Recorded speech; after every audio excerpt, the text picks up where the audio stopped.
कौन्तेय यतो तोयपि कौन्तेय यततोऽपि कौन्तेय यततोऽपि कौन्तेय पुरुषस्य विपच्चित पुरुषस्य विपश्चित पुरुषस्य विपच्चित पुरुषस्य विपश्चित यततोऽपि कौन्तेय पुरुषस्य विपच्चित यततोऽपि कौन्तेय पुरुषस्य विपश्चित यततोऽपि कौन्तेय पुरुषस्य विपच्चित यततोऽपि कौन्तेय पुरुषस्य विपश्चित इन्द्रियाणि प्रमाथीनि इन्द्रियाणि प्रमाथीनि इन्द्रियाणि प्रमाथीनि इन्द्रियाणि प्रमाथीनि हरन्ति प्रसभं मन हरन्ति प्रसभं मन हरन्ति प्रसभं मन हरन्ति प्रसभं मन इन्द्रियाणि प्रमाथीनि हरन्ति प्रसभं मन इन्द्रियाणि प्रमाथीनि हरन्ति प्रसभं मन इन्द्रियाणि प्रमाथीनि हरन्ति प्रसभं मन इन्द्रियाणि प्रमाथीनि हरन्ति प्रसभं मन यततोऽपि कौन्तेय पुरुषस्य विपच्चित इन्द्रियाणि प्रमाथीनि हरन्ति प्रसभं मन यततोऽपि कौन्तेय पुरुषस्य विपश्चित इन्द्रियाणि प्रमाथीनि हरन्ति प्रसभं मन यततोऽपि कौन्तेय पुरुषस्य विपच्चित इन्द्रियाणि प्रमाथीनि हरन्ति प्रसभं मन यततोऽपि कौन्तेय पुरुषस्य विपश्चित इन्द्रियाणि प्रमाथीनि हरन्ति प्रसभं पान उलटी नग्य तानि सर्वाणि संयम्य तानि सर्वाणि संयम्य तानि सर्वाणि संयम्य तानि सर्वाणि संयम्य युक्त आसीत मत्पर युक्त आसीत मत्पर युक्त आसीत मत्पर युक्त आसीत मत्पर तानि सर्वाणि संयम्य युक्त आसीत मत्पर तानि सर्वाणि संयम्य युक्त आसीत मत्पर तानि सर्वाणि संयम्य युक्त आसीत मत्पर तानि सर्वाणि संयम्य युक्त आसीत मत्पर वशे हि यसे इन्द्रियाणि वशे हि यस्येन्द्रियाणि वशे हि यस्येन्द्रियाणि वशे हि यस्येन्द्रियाणि तस्य प्रज्ञा प्रतिष्ठिता तस्य प्रज्ञा प्रतिष्ठिता तस्य प्रज्ञा प्रतिष्ठिता तस्य प्रज्ञा प्रतिष्ठिता वशे हि यसे इन्द्रियाणि तस्य प्रज्ञा प्रतिष्ठिता वशे हि यस्येन्द्रियाणि तस्य प्रज्ञा प्रतिष्ठिता तानि सर्वाणि संयम्य युक्त आसीत मत्पर वशे हि यस्येन्द्रियाणि તસ્ય પ્રજ્ઞા પ્રતિષ્ઠિતા તાનિ સર્વાણિ સંયમ્ય યુક્ત આસીતમસ્વર વશેહિ યસ્યેન્દ્રાણિ તસ્ય પ્રજ્ઞા પ્રતિષ્ઠતા. હવે 60 અને 61 સાથે યતતો યપી કૌન્તેય પુરુષસ્ય વિપર્જિતા ઇન્દ્રિયાણિ પ્રમાથીનિ હરન્તિ પ્રસવં મન તાનિ સર્વાણિ સંયમ્ય યુક્ત આસીતમત્પર વશેહિ યસેન્દ્રિયાણિ તસ્ય પ્રજ્ઞા પ્રતિષ્ઠિતા તસ્ય પ્રજ્ઞા પ્રતિષ્ઠિતા. હરિ ઓમ.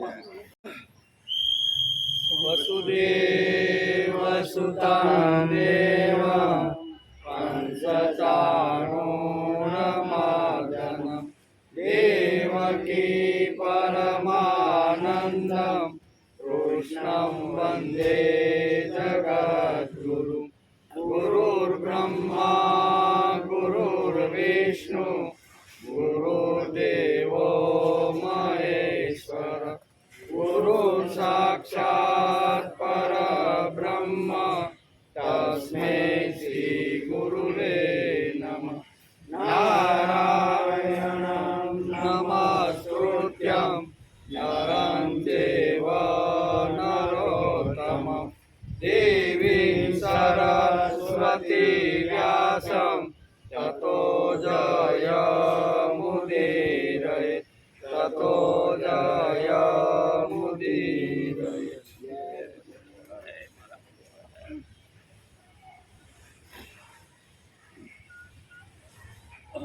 યતતો યપી કૌન્તેય પુરુષસ્ય વિપર્જિતા ઇન્દ્રિયાણિ પ્રમાથીનિ હરન્તિ પ્રસભં મન.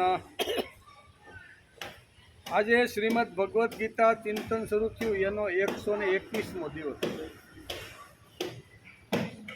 શનિવારે આપણે બીજા અધ્યાયના 59માં શ્લોકને આપણે નમસ્કાર કર્યા. એમાં કઈ વાત હતી?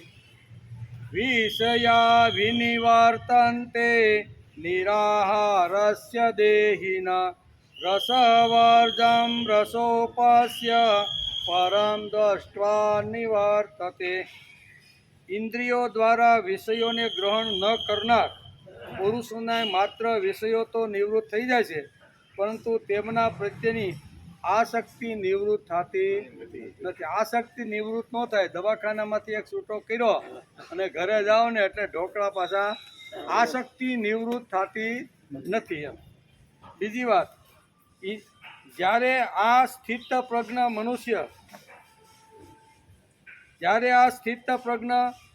મનુષ્ય તો આસક્તિમાં એટલે કે આસક્તિ પણ પરમાત્માનો સાક્ષાત્કાર કરીને નિવૃત્ત થઈ જાય છે. અર્થાત પરમાત્માનો સાક્ષાત થવાના લીધે એની સંસાર પ્રત્યેની લેશ માત્ર પણ આસક્તિ રહેતી નથી. જેમ મીરાબાઈ અને નરસિંહ મહેતાની સંસાર પ્રત્યે આસક્તિ ન રહી, હું ને મારો ભગવાન, આમ મીરાબાઈને લાગ્યું ને. એટલે સંસાર પ્રત્યેની આસક્તિ ક્યારે થાય? તો કે આત્મદર્શન અંદર થાય તો, પ્રભુનું મિલન થાય તો, પ્રભુનું દર્શન થાય તો બધાય વિષય પાછા ફીકા લાગે. કેવા? એટલે આ સ્થિત પ્રજ્ઞાના લક્ષણનું વર્ણન અત્યારે ચાલે છે. બીજા અધ્યાયના 48મા શ્લોકમાં સમત્વ યોગ ઉચ્યતે, આવું ભગવાને કીધું. સમત્વ યોગ ઉચ્યતે, જે કંઈ પણ કર્મ કરવામાં આવે એ પૂરું થાય કે ન થાય, તેમજ તેનું ફળ અનુકૂળ હોય કે પ્રતિકૂળ હોય, તેમાં સમભાવ રહેવો, એનું નામ સમત્વ. સમત્વની વાત ગીતાકારે બહુ સરસ રીતે સમજાવવાનો પ્રયત્ન કર્યો. માણસનો ફક્ત પ્રયત્નમાં જ અધિકાર છે. ફળ મળે કે ન મળે, પણ માણસે સમત્વ રહેવાનો પ્રયત્ન કરવો જોઈએ. એમાં શ્રીમદ ભગવદ્ ગીતા આપને સમજાવે છે. ભગવાન શ્રી કૃષ્ણે એ બંનેનો સમન્વય સાધ્યો છે. સમત્વ યોગ ઉચ્યતે. યોગ અને સમત્વ આ બેનો ભગવાન શ્રી કૃષ્ણએ એનો સમન્વય સાધ્યો છે.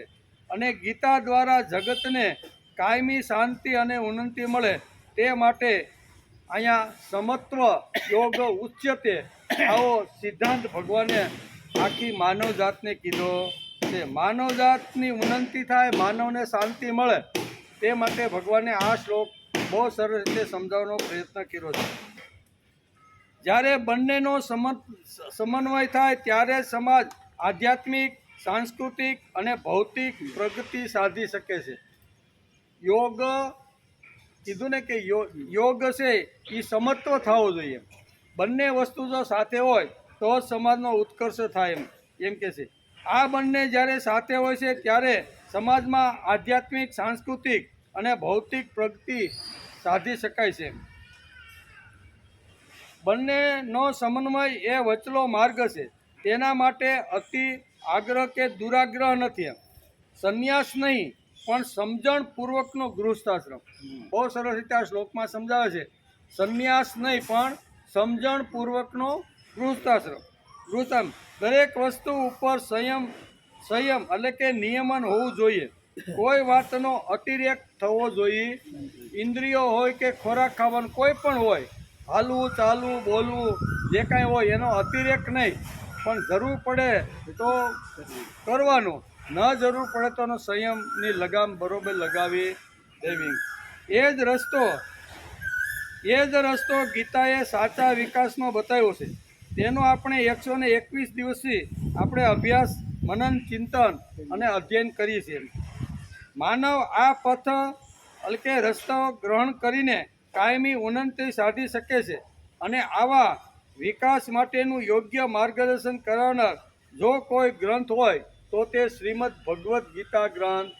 સમસ્ત માનવ જાતનું પછી આધ્યાત્મિક કલ્યાણ હોય, સામાજિક કલ્યાણ હોય, સાંસ્કૃતિક કલ્યાણ હોય કે વ્યક્તિગત જો કલ્યાણ કરવાનું હોય ને તો એના માટેનો એક જ રસ્તો અને એક જ શાસ્ત્રમાં મોટા ભાગની બધી જ વાતો ભગવાને લખી રાખી છે. તેથી એનો અભ્યાસ કરવો છે. તેથી જ આપણે શ્રીમદ ભગવદ્ ગીતાના બીજા અધ્યાયના 59ના શ્લોકનો શનિવારે આપણે વિચાર કરતા હતા. આજે શ્રીમદ ભગવદ્ ગીતા સાંખ્ય યોગ અધ્યાય 2 અને 60મો શ્લોક. 60મા શ્લોકમાં બહુ સરસ રીતે ભગવાન અહીં સમજાવવાનો પ્રયત્ન કરે છે. લાઇટ હોતે જાતા જતા ભગવાન એક લાલ લાઇટ પણ બતાવે છે. એનો આજે આપણે વિચાર કરવાનો છે. શ્લોક કયો છે? યતતો યપી કૌંતેય પુરુષસ્ય વિપત્સિત ઇન્દ્રિયાણિ પ્રમાથિની હરંતિ પ્રસભમ મન. હિ એટલે કારણ કે, કૌંતેય એટલે કુંતી પુત્ર, રસ બુદ્ધિ રહેવાથી, હે કુંતી પુત્ર રસ બુદ્ધિ રહેવાથી, યતત એટલે યત્ન એટલે પ્રયત્ન કરવા છતાંય, વિપચિત્ય એટલે બુદ્ધિમાન અને જ્ઞાની પુરુષો, પુરુષસ્ય અપી એટલે મનુષ્યની પણ, પ્રમાથિની મંથન કરી નાખવાના સ્વભાવવાળી, આ ઇન્દ્રિયાણી એટલે ઇન્દ્રિયો, મન એટલે તેના મનને, પ્રસભન એટલે બળપૂર્વક, હરંતી એટલે હરી જાય. ગમે તેટલો કર્મયોગી હોય અને ગમે તેટલો જ્ઞાનની ટોચ ઉપર પહોંચી ગયેલો જો સિદ્ધ પુરુષ હોય ને તો એને પણ ઇન્દ્રિયો બળજબરપૂર્વક વિષયો તરફ ખેંચી જાય છે. કાંઈ બહુ આ શ્લોકની અંદર કહે છે કે જ્ઞાની અને કર્મયોગી બેની વાત અહીં કરી. યત એટલે કર્મયોગી અને વિપચિત્ત બે શબ્દો વાપરે. વિપચિત્ત એટલે જ્ઞાન, એટલે જ્ઞાનની ટોચ ઉપર ગયેલો પુરુષ અને કર્મયોગની અંદર શ્રેષ્ઠ કર્મયોગ કરવાળો પુરુષ જો સંયમિત રીતે જો જીવવાનો પ્રયત્ન નહીં કરે તો આ બે હોવા છતાંય ઇન્દ્રિયો વિષયો તરફ એને ખેંચી જવાની ને જો માણસ સજાગ નહીં રહે ને તો આવો જ્ઞાની પુરુષ. અને આપણે ઘણા બધા પુરાણોમાં વાંચીએ છીએ કે વિશ્વામિત્ર જેવા જ્ઞાની પુરુષ આ દુનિયામાં કોઈ થયા નથી. ત્રિશંકુને કહી દીધું, ભાઈ હું તને હવે નીચે આવવા દેવાનો નથી. દેવતાઓ ના પાડે છે, ભાઈ તારી અહીંયા જગ્યા વચ્ચે લટકાઈ ગયો આમ. પણ વિશ્વામિત્ર કે જો નીચે આવ્યો તો તારો ખેર નથી એમ કે. આટલા જ્ઞાની પુરુષ હોવા છતાંય એ ફસાઈ ગયા કે નહીં? હે, ફસાઈ ગયા. એમ કહેવાનો અર્થ કે જો આ બે વાતો હોય અને ત્રીજી વાત જો એની પાસે ન હોય ને તો એની કેવી હાલત થાય છે એની લાલ લાઈટ આ શ્લોકની અંદર ભગવાન બતાવે છે. તેથી ભગવાન કહે છે હે કોંતે શબ્દ વાપર્યો કે હે કોંતે યત્ન કરવા છતાં બુદ્ધિમાન મનુષ્યની પણ મંથન કરનારી એટલે કે મંથન કરવાના સ્વભાવની આ ઇન્દ્રિયો તેના મનને બળપૂર્વક કરી અને વિષયો તરફ ખેંચી જાય. ગમે તેવો જ્ઞાની ગમે તેવો કર્મયોગી હોય પણ જો માણસ સજાગ ન હોય, બરોબર ને, તો આ ઇન્દ્રિય એટલી બળવાન છે કે એ બળવાન ઇન્દ્રિયો વિષયોને પોતાના તરફ ખેંચી લે ને તેથી સજાગ રહેવાની વાત. કેટલો જ્ઞાનની ટોચ ઉપર પહોંચ્યા પછી પણ માણસે સજાગ રહેવું. ના આપણે તો જ્ઞાની થઈ ગયા, આપણા ઘણું બધું જ્ઞાન છે, કર્મયોગ કરી છે. આ બે વાત હોય તો પણ ઘણી વાર ઇન્દ્રિયો આવી રીતની વિષયોની અંદર ફસાઈ જાય છે. તેથી ખૂબ જ સરસ આ શ્લોકની અંદર સમજાવવાનો પ્રયત્ન કર્યો છે. કારણ કે હે કુંતી પુત્ર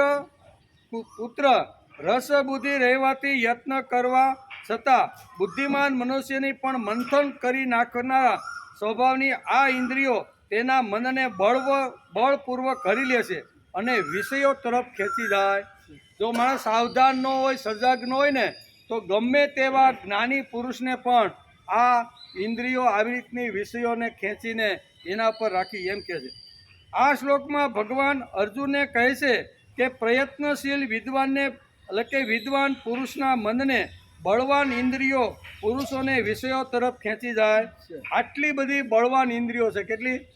ગમે તેવો પુરુષ હોય ને તો એ પુરુષને પણ આ બળવાન ઇન્દ્રિયો વિષયો તરફ ખેંચી જાય છે. તેથી સાવધાન રહેવાનું. આ ભગવાન આ શ્લોકની અંદર જ્ઞાની પુરુષ હોય કે કર્મયોગી પુરુષ હોય એને પણ સાવધાનીપૂર્વક સંયમ રાખીને જીવવાનો પ્રયત્ન કરવો જોઈએ એમ ભગવાન આ શ્લોકની સમજાવે છે.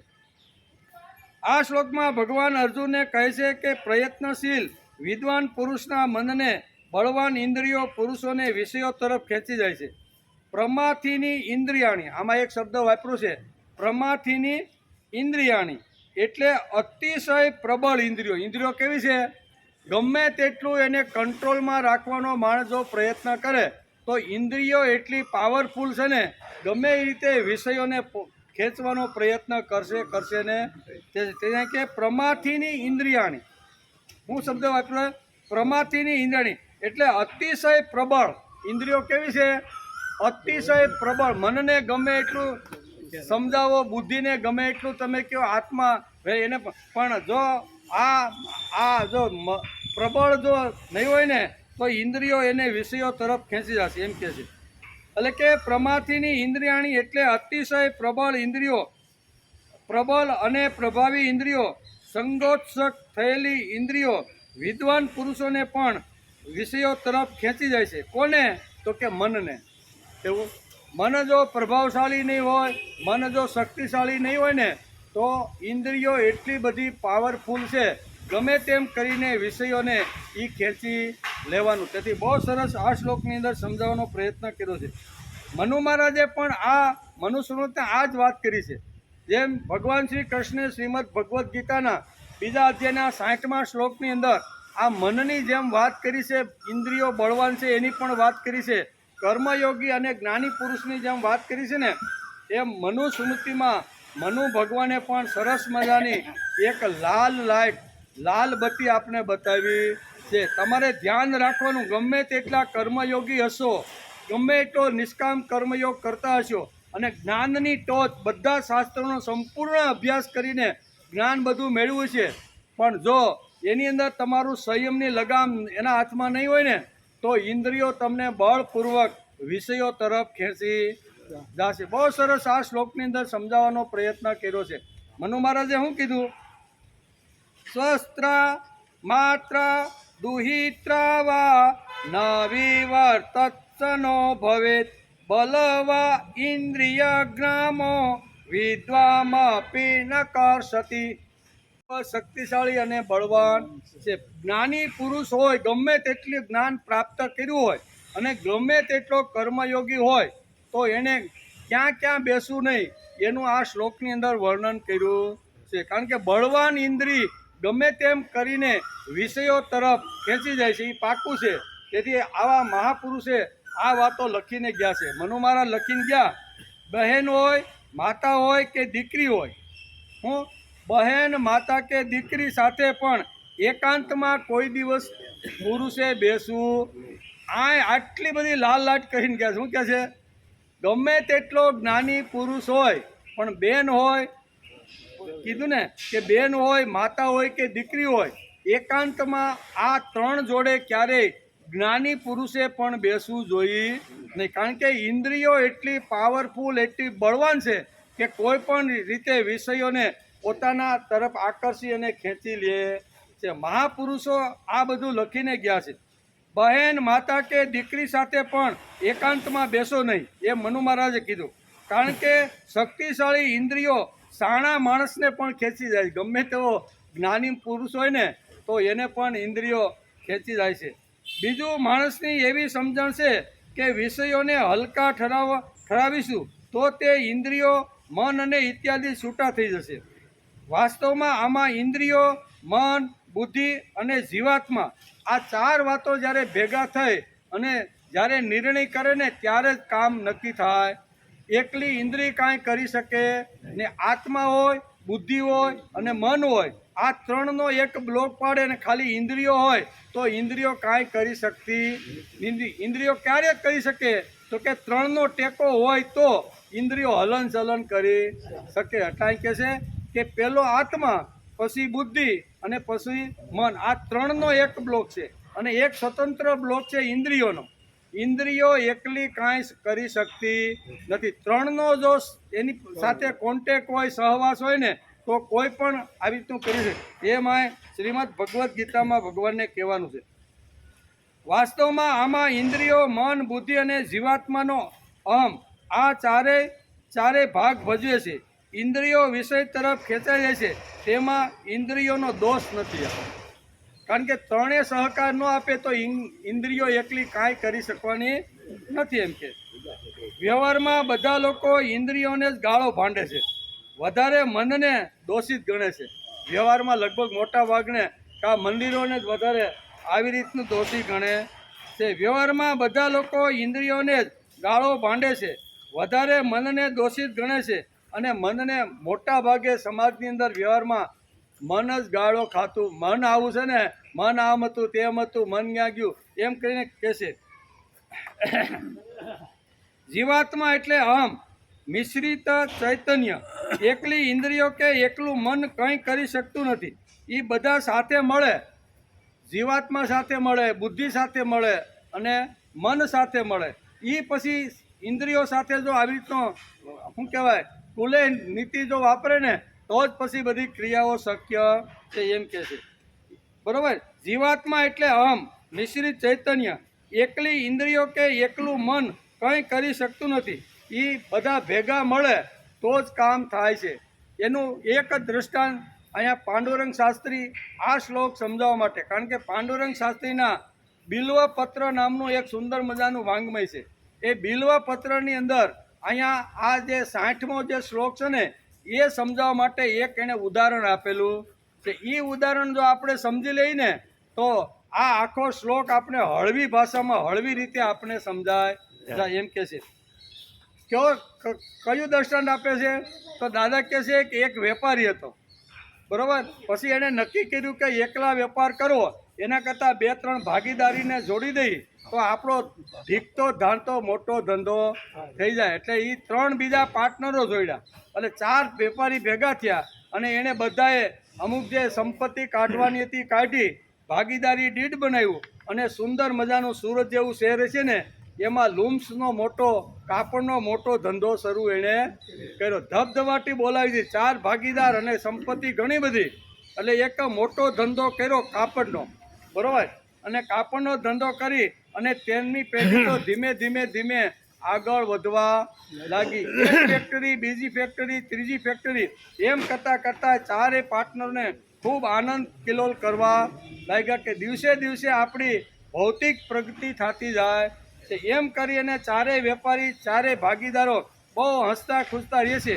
અને એવા સમયે એક 15 દિવસની મંદી આવી, એટલે કાપડ કેટલું બધું ભેગું થાય, એટલે એને મોટું ગોડાઉન, બહુ મોટું ગોડાઉન ખરીદી લીધું અને એની અંદર આ બધો સ્ટોક કરી દીધો. સ્ટોક કર્યો, આવતા જતા ત્યાં એ બધું જોવે, કાપડના તાકા ને બધું જોવે. એમાં 4 પાર્ટનરો ત્યાં બેઠા હતા. એવા સમયે એક ધોળી બિલાડી ત્યાં આવી. એવી ધોળી બિલાડી આવી એટલે થોડાક દિવસ ગોડાઉનમાં આટા માર્યા અને થોડા ઘણા ઉંદરો પણ ત્યાં હતા. એટલે પાર્ટનરોએ વિચાર કર્યો કે આને પાળવા જેવી તો ખરી એમ, બરાબર ને. એટલે આપણા રાત્રે જ્યારે આને પૂરીને આપણે જઈએ ને ત્યારે ઉંદરો ટાંકા ન કાપે, એટલા માટે બહુ જરૂરી છે. એટલે 4 પાર્ટનરોએ નક્કી કર્યું બિલાડીને બરોબર પાળી અને બધાએ તો કે બહુ બિલાડી બહુ સરસ કામ કરે છે. દિવસો પછી દિવસો વીતતા ગયા. એક દિવસ એ બિલાડી કોઈ ઉંદરડાની પાછળ પડી છે, દોડતી દોડતી મોટો કાપડનો થપ્પો છે એના ઉપરથી નીચે પડી અને એક પગની અંદર ઈજા થઈ ગઈ, એટલે લંગડી હાલવા માંડી. 3 પગ હાજા અને એક પગ ઉપર એટલી બધી ઈજા થઈ કે એ પગ મૂકી પણ શકે, એટલે લંગડાતી આવી રીતની આવે. બધા પાર્ટનરોએ નક્કી કર્યું હતું કે આ બિલાડી આપણે બહુ સરસ પાડી છે, તો આપણે પણ આ 4 પગ છે ને, 4 પગનો આપણે ભાગ પાડી લઈએ. અને 4 ભાગ પાડ્યો. દરરોજ આવી રીતની શણગારે, ટીલા ટપકા કરે, કોઈ આવી રીતનું બધું બાંધે અને આમ થતું હતું. પણ એમાં આ ઘટના બની ગઈ. 4 અલગ અલગ પગને શણગારવાનું જે કાંઈ કરવાનું હોય ને, રોજ આવે ને બિલાડીને સરસ મજાનો ખોરાક ખવડાવે, તાજી માજી રાખે. અને 4 પાર્ટનરોએ એક પગ વેચી લીધો હતો. અને એમાં બન્યું એવું કે આ પડીને એમાં એક જે પાર્ટનર હતો ને એને એ જ પગ એને આવી રીતનો લંગડાયો. એટલે વિચાર કરવા લાગે હવે શું કરવાનું. એટલે એ તો સરસ મજાનો પાટો બાંધે, તેલ મૂકે, આમ કરી અને વહેલી હાજી થઈ જાય, એનો ટાટિયો હારો થઈ જાય, એના માટે જે ભાગમાં આવ્યો તો એ પાર્ટનર રોજ એની શુશ્રૂષા સેવા રોજ કરે.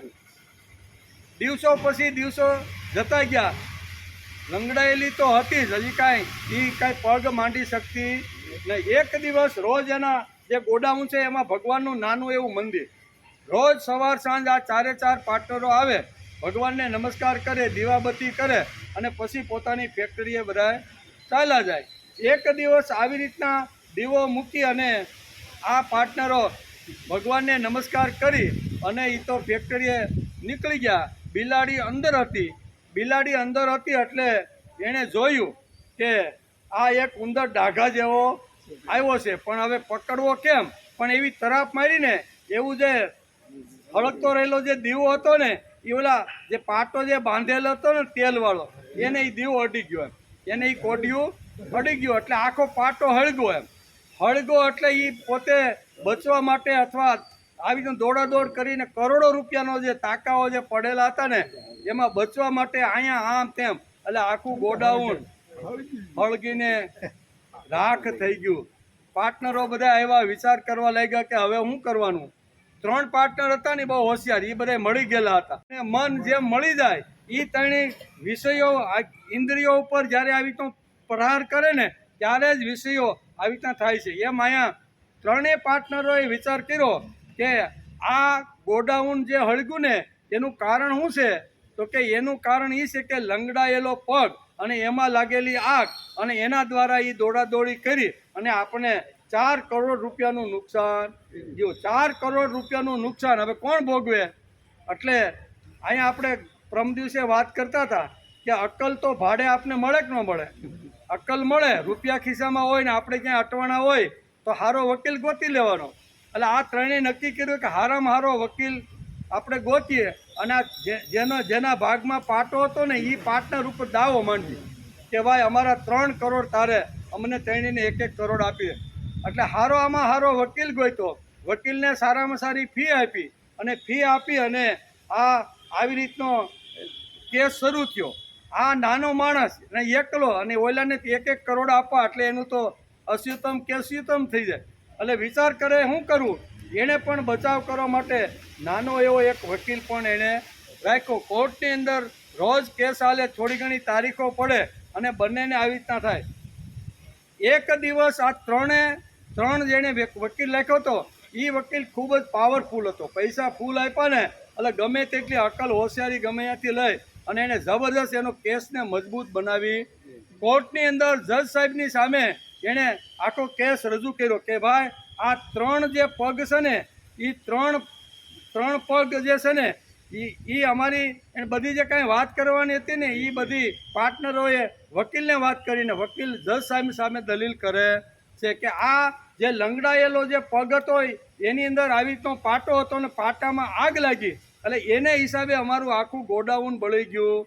આવી જોરદાર દલીલો કરી એટલે જજ સાહેબે બરોબર શાંતિથી સાંભળી આ જજ સાહેબ વિચાર કરે છે કેસ તો બહુ હાલો અઘરો છે એ કે આ 3 જણાએ દાવો જે કર્યો છે એકને પૈસા આપવા માટેનો પણ આ એકલો મરી જાય કે પણ આમાં થોડો કંઈક મારે વિચાર કરવો જોઈએ. એટલે બે વકીલોની જજ સાહેબે દલીલો બરોબર સારી રીતે સાંભળી પાના ઉથલાવી અને બધું જોયું બરોબર કે કાંઈ વાંધો નહીં આવતીકાલે આપણે એક તારીખ પાડશું અને હું થોડો પણ રાત્રે આ કેસનો થોડોક અભ્યાસ કરી લઉં એમ કરી તારીખ પડી. રાત્રે અહીંયા જજ સાહેબે ઘેરે આવીને જોયું કે આમાં શું કરી શકાય.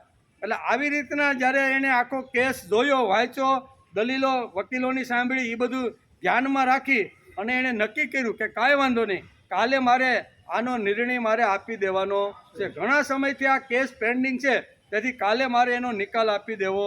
બીજે દિવસે 3 પાર્ટનરના સગા સંબંધ એને ખબર જ હતી કે અમારો વકીલ પાવરફુલ છે અને ગઈકાલે જ આવી રીતની દલીલ કરી હતી એટલે જજ સાહેબ પણ થોડા ઢીલા પડીને અમારા તરફ કેસ આવે ને એવું લાગે છે.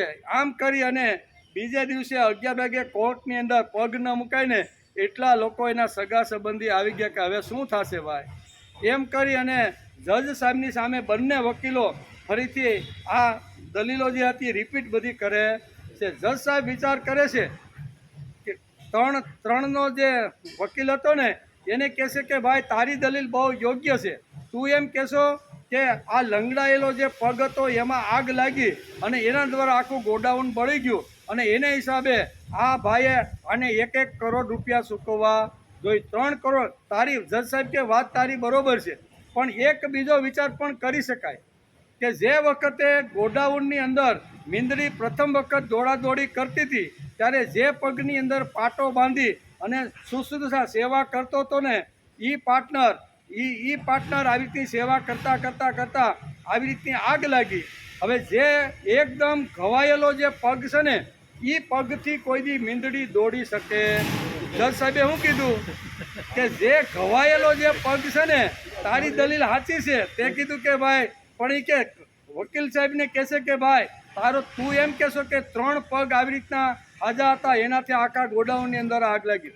ત્યારે જજ સાહેબ કહેશે કે ભાઈ મીંદડી દોડ્યા કઈ પગે લંગડી હોય એટલે પગ તો એક પગ તો માગી શકે નહીં અને આ ભાઈ તમારે ત્રણેય છે ને આને 1 કરોડ ચૂકવી દેવાના. તમારો કેસ શું કહે છે કે મીંદડી દોડી એનું કારણ 3 પગ હાજા હતા એ 3 પગથી કૂદતી આખા ગોડાઉનમાં ફરી અને જેથી 4 કરોડની નુકસાની થઈ. તો 4 કરોડની નુકસાનીની અંદર તમારે ત્રણેય ભેગા થઈ અને જજ સાહેબ કહેશે કે આ એક ક્લાયન્ટને તમારે 1 કરોડ રૂપિયા ચૂકવી કારણ કે લંગડાયેલો પગ કોઈ દી દોડી શકતો નથી. સાનમની બે તો કાંઈ ન થાય પણ આ તમારા 3 પગ હતા ને એને જ આ બધું કર્યું કે એમ કરી અને કહેવાનો અર્થ કે આત્મા છે બુદ્ધિ છે મન છે બરાબર. આત્મા બુદ્ધિ અને મન એ ત્રણેય નક્કી કરે બરાબર અને પછી અહીંયા શું કહે છે અહીંયા ઇન્દ્રિયો આવી રીતનું જ્યારે સમર્થન આપે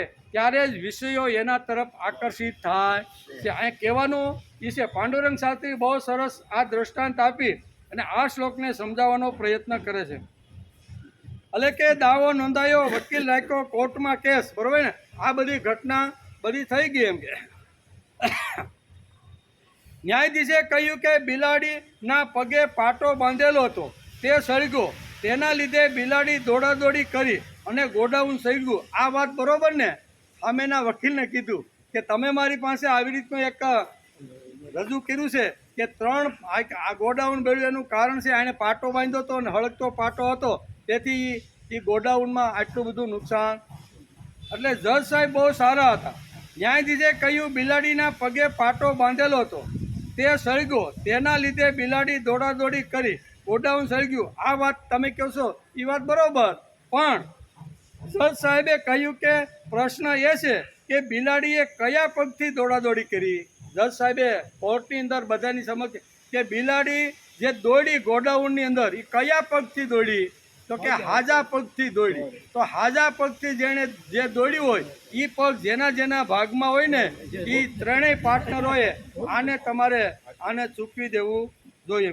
જજ સાહેબે કહ્યું કે ઘવાયેલો જે ભાગ હતો તેનાથી કોઈ દિવસ બિલાડી દોડી શકે, કારણ કે પગ જ પૃથ્વી ઉપર માંડી જ ન શકે તો દોડો કેવી રીતે, આમ જજ સાહેબે કીધું.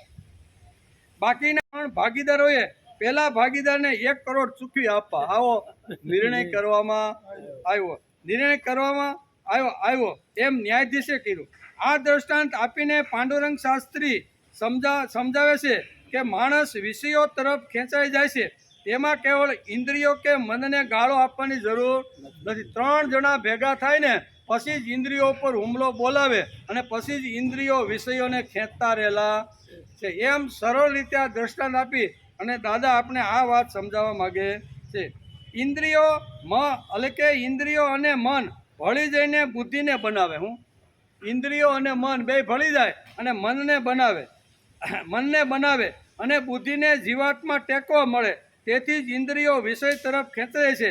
આમાં 4 દોષિત અને 4 જવાબદાર છે. જેમ 4 પાર્ટનો જવાબદાર છે એમ કહે છે કે અહીંયા આત્મા એટલે જીવાત્મા, પછી બુદ્ધિ, મન અને ઇન્દ્રિયો 4 કોઈ પણ ક્રિયા થાય તો એના જવાબદાર 4 છે. એકલો કોઈ દિવસ કરી શકતો નથી. માનો આત્મા એટલે જીવાત્મા, બુદ્ધિ અને મન કાંઈ નક્કી કરવા માગે પણ વિષયો જો એને સહકાર ઇન્દ્રિયો જો એને સહકાર ન આપે તો એ 3 કાંઈ કરી જ ન શકે. ઇન્દ્રિયો જો એને સહકાર જ ન આપે તો આ 3 કાંઈ કરી શકતા નથી. તેથી પાંડુરંગ શાસ્ત્રી આ શ્લોક સમજાવવા માટે આ સરસ મજાનું ઉદાહરણ આપે છે.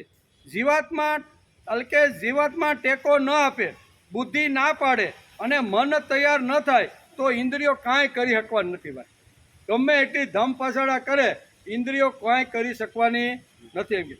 ઇન્દ્રિયો ઢીલી થઈ જાય છે. મન, બુદ્ધિ અને જીવાત્માના ટેકાને લીધે જ ઇન્દ્રિયો દોડધામ કરતી રહેલી. મન, બુદ્ધિ અને જીવાત્મા આ 3ને લીધે જ ઇન્દ્રિયો દોડધામ કરતી રહેલી છે. આ શ્લોકમાં 2 શબ્દ વાપરવામાં આવ્યા છે, વિપચ્ચિત્ત અને યતત. કેવા? યતત એટલે કર્મયોગી અને વિપચ્ચિત્તિ એટલે જ્ઞાનયોગી. બરોબર, એટલે જ્ઞાનની ટોચ ઉપર ગયેલો જે જીવ છે તે અને સતત નિષ્કામ કર્મયોગ કરી અને કર્મનું જે ભાથું તૈયાર કરે છે તે જીવ, એ બંને ગમે તેટલા પાવરફુલ હોય પણ એને સજાગ રહેવાની ખૂબ જ જરૂર છે. સંયમિત જીવન જીવે તો નહીતર ભલભલા જ્ઞાની પુરુષોને, વિદ્વાન પુરુષોને આ જે બળવાન ઇન્દ્રિયો છે ને એ વિષયો તરફ ખેંચી જાય. વિશ્વામિત્ર બરોબર ને, અને એ કેવી રીતના ખેંચાઈ ગયા? તપસ્યા કરવા ગયા હતા ને તપ કરવા માટે બેઠા ને રંભા આવી અને રંભાની અંદર આવા જ્ઞાની, આવા તેજસ્વી, આવા બુદ્ધિમાન હજારો લોકો જેનું માર્ગદર્શન લે છે. એટલું જ નહીં, શું કહેવાય, રામ અને લક્ષ્મણને જેણે જ્ઞાન આપ્યું છે ને એવા મહાપુરુષ પણ જો આવી રીતના સજાગ ન હોય ને તો વિષયો ગમે તે રીતે ઇન્દ્રિયો ગમે તે રીતે વિષયને ખેંચી જાય છે. તેથી સાવધાન રહેવાનું પણ આ શ્લોકની અંદર ભગવાન સમજાવે છે. એટલે કે ઇન્દ્રિયો ઢીલી થઈ જાય. મન, બુદ્ધિ અને જીવાત્માના ટેકાને લીધે જ ઇન્દ્રિયો દોડધામ કરે છે. આ શ્લોકમાં વિપચ્ચિત્ત શબ્દ છે. તેનો અર્થ વિપચ્ચિત્ત એટલે મૂળ સુધી જાય એવો વિદ્વાન, એવો જ્ઞાની પુરુષ. કેવો? તળિયા સુધી, કોઈ પણ વાત હોય એના મૂળિયા સુધી જવાનો જે પ્રયત્ન કરે ને આવો જ્ઞાની પુરુષ છે. પણ એ જો સજાગ નહીં હોય, એ જો સંયમિત એનું નહીં હોય ને તો એને પણ ઇન્દ્રિયો એટલી બળવાન છે કે એને વિષયો તરફ ખેંચી જાય. તેથી બહુ સરસ રીતે વિપચ્ચિત્ત એટલે જ્ઞાનની ટોચ, જેને સંપૂર્ણ શાસ્ત્રો અને મહાપુરુષનો જેને અભ્યાસ કરીને જે બેઠો છે ને એવાને પણ આવી રીતની જે બળવાન ઇન્દ્રિયો છે ને એ વિષયો તરફ ખેંચી જાય છે. એમ આ શ્લોકની અંદર ભગવાન અર્જુનને લાલ લાઇટ બતાવતા કહે છે. તેથી આ બે શક્તિ ઘણા લોકો પાસે હોય, કર્મયોગી પણ હોય છે, જ્ઞાની પણ હોય છે, પણ સાથે સાથે જો સંયમ અને ત્યાગની વૃત્તિ જો ન હોય ને તો ઇન્દ્રિયો એટલી બધી પાવરફુલ છે કે એને વિષયોને ખેંચી જાય. ઇન્દ્રિયોનો મન ઉપર આઘાત થવાનો છે. એનો અર્થ એ કે મન, બુદ્ધિ અને જીવાત્મા આ ત્રણેય ઉપર ઇન્દ્રિયો હુમલો કરે છે. બીજો અર્થ વિપચ્છિત્તિના ઘણા અર્થ થાય છે. એક બીજો અર્થ વિપચ્છિત્ય એટલે જ્ઞાન અને યતત એટલે કર્મયોગી. વિપચ્છિત્ય એટલે જ્ઞાન અને યતત એટલે કર્મયોગી પ્રયત્નશીલ પુરુષ. આપણી પાસે બે પ્રકારની શક્તિ છે. એક જ્ઞાન શક્તિ છે અને બીજી ક્રિયા શક્તિ છે. બે શક્તિની વાત થાય બીજા અધ્યાયના 60મા શ્લોકની અંદર ભગવાન યતત અને વિપચ્છિત્ત આમ કરી અને બે શક્તિની વાત ભગવાન અર્જુનને સમજાવે છે. પ્રયત્ન તો બધા જ કરે છે, પણ ગીતાકાર કહે છે તેઓ જ્ઞાનપૂર્વક પ્રયત્ન થવો જોઈએ. પ્રયત્ન તો નથી કરતા એવું નથી. સમાજમાં કાંઈ અધ્યાત્મ, ભક્તિ, ધર્મ કાંઈ ઓછું છે? મંદિરો પણ એટલા બધા, જ્યાં જાઓ ત્યાં હરિદ્વારમાં જાઓ તો તમને એમ થાય કે કયા મંદિરે પગે લાગવું ને ક્યાંને છોડવું ને કેને થાય કે ન થાય. કાશીની અંદર આપણે જઈએ તો કાશીની પણ લાઈન બંધ આવી રીતનું છે. તો કાંઈ અધ્યાત્મ નથી થતો એવું નથી, ધર્મ થતો નથી એવું નથી, ભક્તિ થતી નથી એવું નથી. એ તો બધું થાય જ છે. પણ અહીંયા આ શ્લોકની અંદર ભગવાન કહે છે કે જ્ઞાનપૂર્વક પ્રયત્ન માણસે જે શાસ્ત્ર જે પ્રમાણે કહે છે ને એ શાસ્ત્ર પ્રમાણે માણસે જ્ઞાન, ભક્તિ અને કર્મનો પ્રયત્ન કરવો જોઈએ એમ કે. તેથી પ્રયત્ન તો બધા જ કરે છે, પણ ગીતાકાર કહે છે તેઓ જ્ઞાનપૂર્વક પ્રયત્ન થવો જોઈએ. એમ શ્રીમદ ભગવદ્ ગીતામાં ભગવાનનો આવો આગ્રહ છે. તેથી ભગવાન કહે છે પ્રત્યનાદ્ય તમાનસ્તુ યોગી સંશુદ્ધિ કિલ્બિષ અનેક જન્મ સંસિદ્ધિ તતો યાતિ પરામ ગતિ. શ્રીમદ ભગવદ્ ગીતાના આ શ્લોકની અંદર સમજાવવાનો પ્રયત્ન કર્યો. શું ભગવાન કહે છે? અનેક જન્મોના પુણ્યને પ્રતાપે ભગવાન કહે છે, સાંભળો, ભગવાન કહે છે કે હે અર્જુન, અનેક જન્મોના પુણ્યના પ્રતાપે અંતઃકરણની શુદ્ધિ પામેલો અને પ્રયત્નપૂર્વક અભ્યાસ કરનારો યોગી સર્વ પાપોથી સારી રીતે શુદ્ધ થઈને પરમ ગતિને પામે. પરમ ગતિને જો પામવાનું હોય ને તો ભગવાને આ રસ્તો આપણને બધાને શ્રીમદ ભગવદ્ ગીતામાં બતાવ્યો છે. પહેલી વાત છે કે અનેક જન્મોના પુણ્યના પ્રતાપે અત્યારે આપણે જે કાંઈ કરીએ છીએ, ખાઈએ છીએ, પીએ છીએ, કમાઈએ છીએ, વ્યવહાર જે કાંઈ કરીએ છીએ ને એ ગત જન્મનું કંઈક આપણે ભાથું લઈને કર્મ લઈને આવ્યા સહી. તેથી કર્મ પણ આવી રીતનું આપણે એને કહીને કે ભાઈ એ તો અમારું ભાગ્ય અથવા નસીબ પણ આપણે એને કહીએ છીએ. તો ઘણીવાર આવી થાય કે અનેક જન્મોના પુણ્યના પ્રતાપે અંતઃકરણની શુદ્ધ પામેલો અને પ્રયત્નપૂર્વક અભ્યાસ કરનારો. કેવો? પ્રયત્નપૂર્વક અભ્યાસ કરનારો. તેથી જ આપણે રોજ અહીંયા 9 થી 11 2 કલાક સોમથી શુક્ર બેસી છીએ ને એ શું કરીએ છીએ?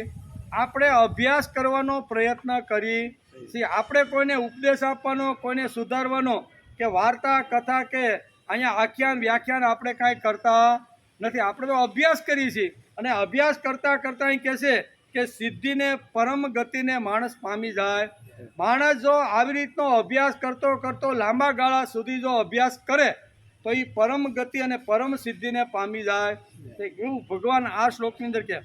આમાં પ્રયત્નાધ્યાત્માન એટલે ખંતથી પ્રયત્ન કરો. કેવો? પ્રયત્ન તો બધા જ કરે છે, પણ ખંતથી મન મૂકીને પ્રયત્ન કરવા. કોઈ કે અને પછી ન કરવું હોય ને પરાણે કરવું પડે, કરે તો ખરો જ, ના પાડતો નથી. પણ પરાણે કોઈ સિંધે ને વળી 1-2 ખુરશી આપણે વળી માંડ ઉપાડી એમ નહીં. ખંતથી પ્રયત્ન કરવાવાળાની વાત ભગવાને શ્રીમદ ભગવદ્ ગીતામાં કીધી છે. આમાં પ્રયત્ન આત્મા એટલે ખંતપૂર્વક પ્રયત્ન કરો. આવો જે પ્રયત્નશીલ જે પુરુષને એ પણ ટોચ સુધી ગયા પછી પડવાની પણ એની શક્યતા આટલો પ્રયત્નશીલ જીવ ટોચ ઉપર ગયા પછી પણ જો ધ્યાન ન રાખે, સંયમ ન રાખે, બરોબર, તો એ પડવાની પણ શક્યતા છે. ઘણા બધા લોકો પડ્યા છે, પુરાણોમાં ઘણું બધું વર્ણન. આપણને એમ થાય કે આટલો આ મહાપુરુષ, આટલો ઋષિ, જે ભગવાન, જ્યાં ભગવાન જે પોતે ભગવાનને ભણાવતા હોય એ કેટલી ટોચની કહેવાય. રામ અને લક્ષ્મણને જેણે ભણાવ્યા એવા વિશ્વામિત્ર પણ રંભાની અંદર પડી ગયા કે નહીં? અને રંભાની અંદર પડ્યા, આટલી મોટી, પછી એને ખબર પડી કે આ તો મેં ખૂબ જ મોટી ભૂલ કરી છે. ખબર પડતા જ એ શું કહેવાય, રંભાનો ત્યાગ કરીને નીકળી જાય છે. બાળકીનો જન્મ થાય છે. પછી આ રંભા કહે છે મારે શું છે, એને ન હોય તો મારે શું, એમ કરીને એ પણ જંગલની અંદર નીકળી જાય છે. અને અહીંયા નાની એવી તાજી એક દિવસની જન્મેલી બાળકી, હવે કોણ સંભાળે એને? તેથી પક્ષીઓ આવે છે, મોઢામાં ચણ કે પાણી લાવે છે, અને એ બાળકીના મોઢાની અંદર એને જીવાડવાનો પ્રયત્ન કરે છે. અને એમાં ત્યાંથી કણવ ઋષિ પાછા પસાર થાય છે. કણવ ઋષિ જોવે છે કે આ નાની એવી બાળકી, તાજું જન્મેલું આ બાળક કોનું છે, એને ઊંચકી લે છે અને પોતાના તમો વનમાં રાખે છે. અને શંકુશિત નામના જે પક્ષીઓ છે એના દ્વારા એને પોષણ આપવામાં આવ્યું હતું, તેથી એનું નામ એને શંકુતલા પાડી દીધું. આ બધું આખું વર્ણ કહેવાનો અર્થ કે ઘણીવાર મહાપુરુષો પણ મોટી મોટી ભૂલો કરી બેસે છે. વિષયો, અહીં કે ઇન્દ્રિયો એટલી બળવાન છે ને કે ગમે તેમ કરીને વિષયોને ખેંચી લાવે છે. આટલી ઇન્દ્રિયો જબરજસ્ત બળવાન છે. એ બળવાન ઇન્દ્રિયોને જો સંભાળવાની હશે ને તો ભગવાનની કૃપા વગર શક્ય. આ બે શક્તિ હોય તો પણ માણસ પડી જવાનો ઘણીવાર સંભવ છે. એવા તો ઘણા બધા ઉદાહરણો આ શાસ્ત્રમાં આપ્યા છે. આપણી પાસે જ્ઞાન શક્તિ વિપસિત છે અને બીજી ખંતથી પ્રયત્ન કરવો તે ક્રિયા શક્તિ. આ બે ક્રિયા ભગવાને આપણને આપી છે. એમ કે જ્ઞાન શક્તિથી માણસે જાણી લીધું કે ઇન્દ્રિયોને વિષયોથી આગી કરશો તો ઇન્દ્રિયો મન ઉપર હુમલો કરશે ને. આ આપણે જ્ઞાનથી સમજી લીધું. શું કીધું? કે જ્ઞાન શક્તિથી માણસે જાણી લીધું કે ઇન્દ્રિયોને વિષયોથી આગી કરશો તો ઇન્દ્રિયો મન ઉપર હુમલો કરશે નહીં. એટલે જ્ઞાનથી બધું જાણી લીધું. મન ઉપર હુમલો થયો એટલે બુદ્ધિ અને જીવાત્મા ઉપર હુમલો થાય ને મન બુદ્ધિ ઉપર હુમલો કરે, બુદ્ધિ સીધો જીવાત્મા ઉપર કરે. એટલે અહીંયા આ જે આખી જે કડી છે ને એ કડી આખી ખલાસ છે. ઇન્દ્રિયોનો આઘાત ન થાય એવી ઈચ્છા હોય તો જીવાત્માને મક્કમ બનાવવાનો પ્રયત્ન કરવો જોઈએ. આપણે શનિવારે વિચારતા હતા ને કે પહેલો જીવાત્મા છે. જીવાત્મા એટલે અંદર રહેલું આત્મતત્વ. એક આત્મતત્વ છે, એની નીચે બુદ્ધિ છે, બુદ્ધિની નીચે મન છે, મનની નીચે ઇન્દ્રિયો છે, અને ઇન્દ્રિયોની નીચે વિષયો છે. આ પાંચનું સરસ મજાનું એક ઝુમખું છે. કેવું? એ ઝુમખા પ્રમાણે જો હાલે ને તો માણસ ઉર્ધ્વ ગતિ તરફ જાય. જીવાત્માનો કંટ્રોલ બુદ્ધિ ઉપર હોવો જોઈએ, બુદ્ધિનો કંટ્રોલ મન ઉપર હોવો જોઈએ, મનનો કંટ્રોલ ઇન્દ્રિયો ઉપર હોવો જોઈએ, ઇન્દ્રિયોનો કંટ્રોલ વિષયો ઉપર હોવો, તો જ આપણી ગાડી ખાડામાં પડશે નહીં. નહીતર ગાડી ખાડામાં પડવાની. જો વિષયોને આપણે ઇન્દ્રિયોના તાબામાં આપી દઈએ તો શું થાય? ઊંધી ગાડી આખો જી. આપણી પાસે વિષયો ભરપૂર છે અને એ વિષયો એટલા બધા પાવરફુલ છે ને કે ગમે એ રીતે ઇન્દ્રિયોને ફસાવી દે.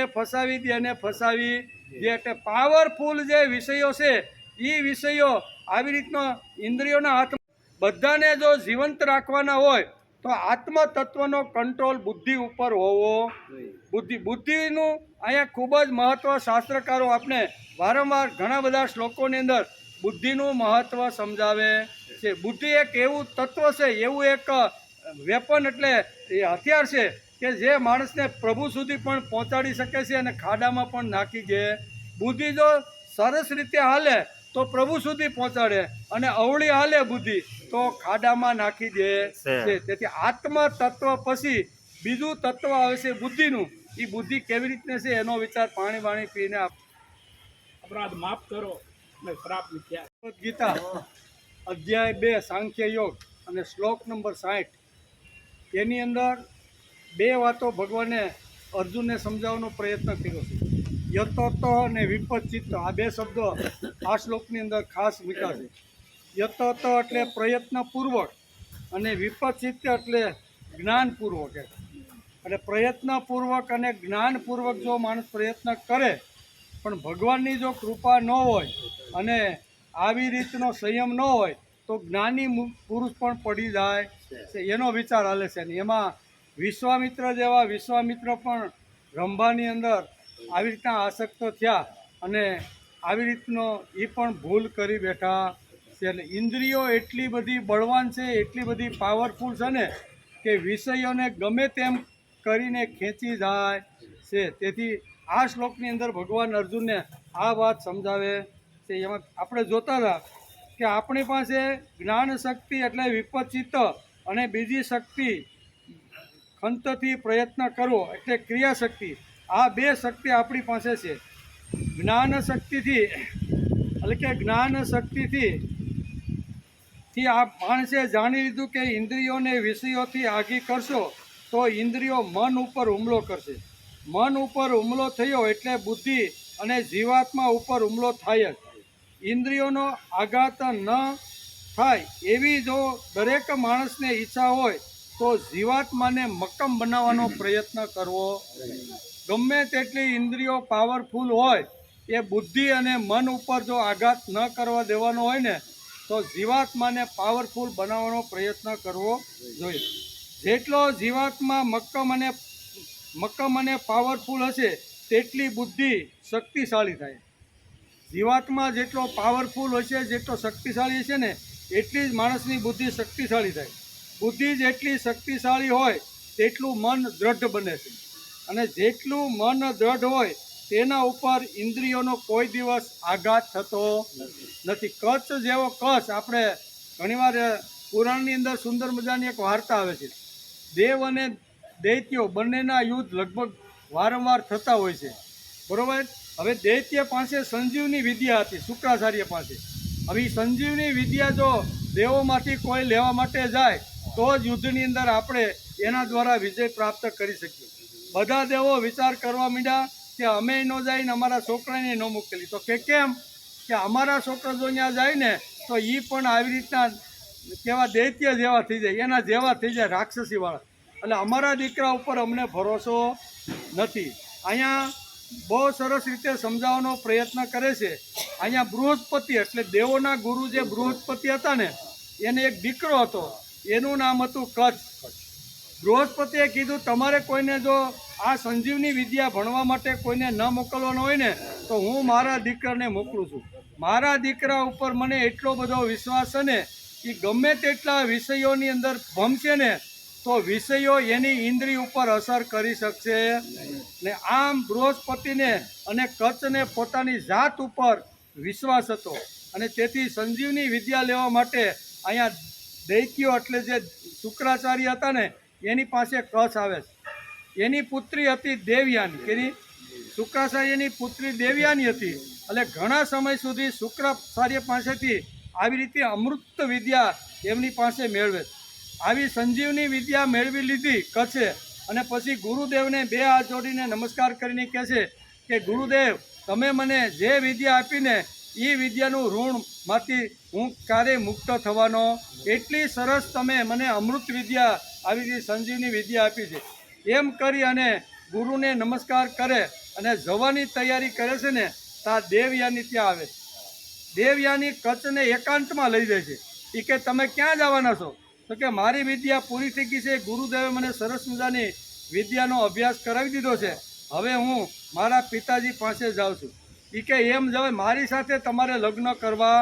આટલી સુંદર, આટલી રૂપાળી, આવી કોઈ માગે તો ન મળે ને એવી હું છું અને હું આજે સામેથી તમારી સાથે પાણી ગ્રહણ કરીને તમારી પત્ની બનવા માગું છું. એ વખતે કચ્છ ધારત તો એનું પાણી ગ્રહણ કરી શકત, પણ કચ્છે જે દેવયાનીને જે જવાબ આપ્યો ને એ સાંભળવા જેવો છે કે હું અત્યારે ગુરુ આવી રીતના શુક્રાચાર્યનો શિષ્ય છું અને તું શુક્રાચાર્યની પુત્રી છો, એટલે આપણે તો બેનભાઈ થયા.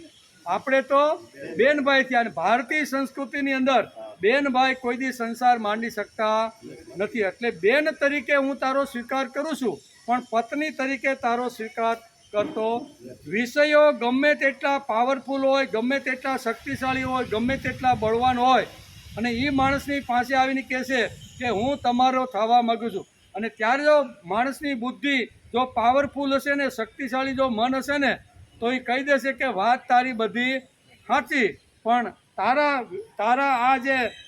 જે પદાર્થો છે ને વિષયો એ મારી ઉપર આવી રીતનો આઘાત કરી શકશે નહીં. કહેવાનો અર્થ કે માણસનું મન જો પાવરફુલ હશે, બુદ્ધિ જો શક્તિશાળી હશે, અને આત્મા જો એને યોગ્ય માર્ગદર્શન સતત જો આપતો રહે ને, તો મન કાંઈ કરી શકવાનું નથી. મન, બુદ્ધિ અને આત્મા જો એક સાથે જોડાઈને જો કાર્ય કરશે ને, તો ઇન્દ્રિયો કોઈ દિવસ વિષયોને ખેંચી શકવાની, ખાલી ઇન્દ્રિયો કોઈ દી એકલી વિષયોને ખેંચી શકતી નથી. આ ત્રણનું જોડકું જોઈને યારે ભળે ને, તો જ એ વિષયોને ખેંચી શકે છે. આમ કચ્છ બહુ સરસ રીતે એને જવાબ આપે છે. અને આટલા મોટા વૈભવની અંદર, આટલા મોટા સુંદર સૌંદર્યની વચ્ચે પણ કહીએ છે કે તું મારી બેન તરીકે હું તારો સ્વીકાર કરું છું, પત્ની તરીકે નહીં. સામે વિષય હતા, સામે ભોગ હતો, સુંદર પત્ની હતી, પત્ની થાય એવી રૂપાળી સ્ત્રી, પણ આ મનની તાકાત છે. મન એકવાર જો પાવરફુલ થઈ જાય તો વિષયો ગમે તેટલા આવે ને, તો પણ વિષયો એનું કાંઈ બગાડી શકતા નથી. તેથી શાસ્ત્રકારો શ્રીમદ ભગવદ્ ગીતા આપણે અહીંયા સમજાવે છે કે એક આ જો આપણે સમજી લઈએ ને સીડી, તો આપણે આત્મા એટલે જીવાત્મા, અંદર રહેલું જે ચૈતન્ય તત્વ છે ને, એ જો પાવરફુલ હોય અને એ બુદ્ધિ ઉપર જો કંટ્રોલ કરતું હોય, બુદ્ધિને લગામથી પકડી રાખે, બરાબર ને, તો એને કાંઈ બગાડી શકતો. અને બુદ્ધિનો કંટ્રોલ મન ઉપર હોય, મનનો ઇન્દ્રિય ઉપર હોય, અને ઇન્દ્રિયનો વિષય ઉપર જો કંટ્રોલ હોય ને, તો વિષયો કાંઈ કરી શકતા નથી. પણ આપણા બધાની ગાડી ઊંધી, વિષયોથી શરૂઆત થાય. વિષયો આઘાત કરે ઇન્દ્રિયો ઉપર, ઇન્દ્રિય આઘાત કરે મન ઉપર, મન આઘાત કરે બુદ્ધિ ઉપર, અને બુદ્ધિ ઉપર એટેક કરે આત્મા ઉપર, એટલે માણસ ખલાસ ખાડામાં પડી જાય છે. તેથી શાસ્ત્રકાર બહુ સરસ રીતે આ શ્લોકની અંદર આ વાતો સમજાવવા માગે છે. હવે એટલે શાસ્ત્રકારો આપણે આ શ્લોકની અંદર આ વાત આપણે સમજાવવા માગે છે કે માણસે આત્માને મજબૂત કરવાનો પ્રયત્ન કરવો જોઈએ. આત્માનું વર્ચસ્વ, આત્માનો જે છે ને, એ બુદ્ધિ ઉપર એનું આવી રીતનો કંટ્રોલ હોવો. આમ જો સીડી હોય તો સારી રીતે. તેથી અહીં કહે છે કે ઇન્દ્રિયોનો આઘાત ન થાય એવી ઈચ્છા હોય તો જીવાત્માને મક્કમ બનાવવો પડે. કેવો? આપણને એમ લાગે કે ઇન્દ્રિયો પર આવા વિષયોને આઘાત કરવા દેવાનો નથી, તો માણસે જીવાત્મા ઉપર સારામાં સારો પ્રયત્ન કરવો જોઈએ. ઇન્દ્રિયોનો આઘાત ન થાય આવી ઈચ્છા હોય તો જીવાત્માને મક્કમ બનાવવાનો માણસે પ્રયત્ન કરવો જોઈએ. જેટલો જીવાત્મા મક્કમ તેટલી બુદ્ધિ શક્તિશાળી થાય. જીવાત્મા જેટલો મક્કમ એટલી બુદ્ધિ શક્તિશાળી થાય. બુદ્ધિ જેટલી શક્તિશાળી થાય તેટલું મન દ્રઢ થાય, અને મન દ્રઢ હોય તો તેના ઉપર ઇન્દ્રિયોનો આઘાત ન થાય. એટલે પ્રયત્ન ક્યાં કરવાનો? તો કે જીવાત્મા ઉપર. મૂળ વસ્તુ આ છે. આપણે બધાએ પ્રયત્ન ત્યાં કરવાનો. આપણે તો વિષયો ઉપર પ્રયત્ન કરી, એટલે વિષયોને જો ઉપર પ્રયત્ન કરીએ તો વિષયો તો ઇન્દ્રિયો પાવરફુલ છે, શક્તિશાળી છે, એ તો કોઈ પણ હિસાબે અહીંયા ખેંચવાનો પ્રયત્ન કરે. આ શ્લોકમાં ભગવાને એક શબ્દ વાપર્યો છે. કહેરાજીને બહુ સરસ આ શ્લોક 60 જરીક જોઈ લેજો. આ શ્લોકમાં ભગવાને એક શબ્દ વાપર્યો છે કે વિપચિત્ત, એટલે મૂળ સુધી જાય તેને વિપચિત્ત કહેવાય. મૂળ તળિયા સુધી જ્ઞાન એટલું બધું પ્રાપ્ત કરે કે એ તળિયા સુધી જાવ. આજે આપણે ઘણીવાર કહીએ ને કે એકાદશી શા માટે હજારો વર્ષ પહેલાં આપણા ઋષિઓએ આપી, એના તળિયા સુધી આપણે જો જઈને તો ખબર પડે કે 5 જ્ઞાનેન્દ્રિય, 5 કર્મેન્દ્રિય અને 11મું જે મન છે ને, એ મનને સંયમિત કરવા માટે હજારો વર્ષ પહેલાં ભગવાને આપણે આ એકાદશીનો આ વ્રત આપણને આપ્યું છે. પણ આપણે ઉપર સલું કરીએ તો મહારાજ કહી દે દશમના દિવસે મંદિરમાં કથા પૂરી થાય કે ભાઈ આવતીકાલે એકાદશી છે, એટલે આપણે તો ખોળવા માંડીએ કે એકાદશીની ફરાળી આઈટમ કઈ દુકાને હારી મળે છે. અટાણે તો બધી જ રીતે બધી જ ટાઈપની ફરાળી આઈટમ આવી ગઈ કે નહીં? કોઈ મહારાજ આપણે એમ કે આવતીકાલે એકાદશી છે, એટલે આપણું મન ક્યાં જાય કે આવતીકાલે બાજરાનો રોટલો ખાવાનું બંધ, દાળ ભાત ખાવાનું બંધ, ખીચડી ખાવાનું બધી ફરાળી ટોપ જે કિંમતી વસ્તુ હોય ને એ બધી આપણે ખાવાની. દરરોજ ખાતા હોય એના કરતાં અડધો કિલો વધારે તે દિવસે 11 દિવસે. હવે આ ખરા અર્થમાં એકાદશી નથી. એકાદશી ખરી શું છે તો એના મૂળમાં આપણે જાય તો ખબર પડે. 5 જ્ઞાનેન્દ્રિય છે, 5 કર્મેન્દ્રિય છે અને 11મું મન છે. તે દિવસે મારે 11 જે ઇન્દ્રિયો છે ને એનું વલણ પ્રભુ તરફ હોવું, ભગવાન તરફ. તે દિવસે 24 કલાક મારે ધંધાનો, વ્યવહારનો કે મારે કોઈ પણ આવી રીતનો વ્યવહાર કરવાનો. મનની અંદર, હાથની અંદર, પગની અંદર, ભેજાની અંદર ભગવાન સિવાય બીજી કોઈ વાત હોવી જોઈએ. મારા પગ જો હાલતા હોય છે ને તો પ્રભુના માટે, મારા હાથ જો હાલતા હોય છે તો ભગવાનને માટે, મારી દ્રષ્ટિ કોઈ ઉપર જો પડતી છે ને તો ભગવાનને બનાવેલું સુંદર સૌંદર્ય જોવા માટે, કાન જો છે તો સારી સારી કથાઓ. એ દિવસે મારે સારા વિચારો કાનને ખોરાકમાં મારે એકાદશીને 11 ઇન્દ્રિયોને પ્રભુ તરફ વાળવી, એનું નામ ખરા અર્થમાં એકાદશી છે. એટલે કહે છે કે ઘણા લોકો એવા હોય છે વિપત ચિત્ત, એટલે તળિયા સુધી જાય કે ભાઈ મૂળમાં શું છે, મૂળમાં કઈ વાત કીધેલી છે, અને એ પછી ધીમે ધીમે સમાજને આપવાનો પ્રયત્ન કરે. પણ સમાજ ધીમે 5-25 હજાર વર્ષ પછી ધીમે ધીમે ઘસાતો જાય અને એનું કર્મકાંડમાં આખું રૂપ આવી જાય. બધી 5 જ્ઞાનેન્દ્રિય બાજુમાં રહી જાય, કર્મેન્દ્રિય બાજુમાં રહી જાય, મન એ બાજુમાં રહી જાય. અને ખાવા ચેન્જ ઓફ ફૂડ, આપણે અંગ્રેજીમાં શું કે ચેન્જ ઓફ ફૂડ, ખોરાકની અંદર ફેરફાર કર્યો છે. પછી વિચારોમાં ફેરફાર ન કર્યો, વૃત્તિમાં ફેરફાર ન કર્યો, હાલવા ચાલવા બોલવામાં ફેરફાર ન કર્યો, ખાલી ખોરાકમાં ફેરફાર કર્યો છે. ખાલી ખોરાકમાં ફેરફાર કરવાથી એકાદશી બનતી નથી. એકાદશીનો ખરો ઉપવાસ એ છે ઉપવાસ. જો શબ્દ કેવો વાપરો, ઉપવાસ સંસ્કૃત શબ્દ. ઉપ એટલે નજીક અને વાસ એટલે વસવાટ કરવો. 11ને દિવસે ભગવાનની નજીક મારે વસવાટ કરવાનો છે. ભગવાનની નજીક ન થાય તો કાંઈ નહીં, પણ ભગવાનના જે લોકો બની ગયા છે ને એવા લોકોની સાથે મારે દિવસ વિતાવવાનો છે. ભગવાનના બનવાનો જે લોકો પ્રયત્ન કરે છે ને એની સાથે મારે 11 ઇન્દ્રિયને વલણ આપવાનું છે. એટલે વધારામાં વધારે આ એકાદશીનું મૂળ કહેવાનો અર્થ કે આપણા મહાપુરુષો, ઋષિઓ, આચાર્યો બધા જ્ઞાનના તળિયા સુધી ગયા છે અને એના માટે ભગવાને અહીંયા વિપચિત્ત શબ્દ વાપર્યો છે.